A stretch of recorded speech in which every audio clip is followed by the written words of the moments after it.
In this guide, I'm going to show you guys how to fix Facebook not working after update. Let's get started. First thing you want to do is give a first restart to your device, then clear cache for the app. So launch settings, go to general, go to iPhone storage. From the list of apps, find Facebook and launch it. Now click on upload app and confirm it. Click on reinstall app.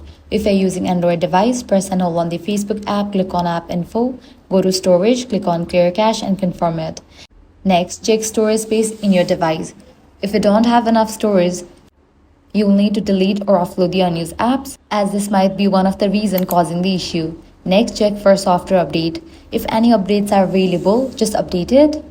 Likewise, check your internet connection. You can switch between network, Wi-Fi and cellular data. Also enable airplane mode for a few seconds and disable it.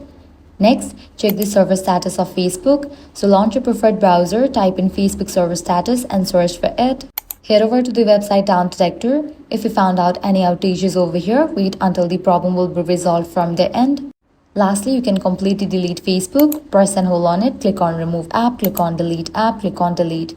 Navigate to App Store or Play Store. Search for the app Facebook. Once it appears, install it. And that's it. With this solution, your Facebook not working after update issue will be resolved. If this guide helped you out, do not forget to like, share, and subscribe.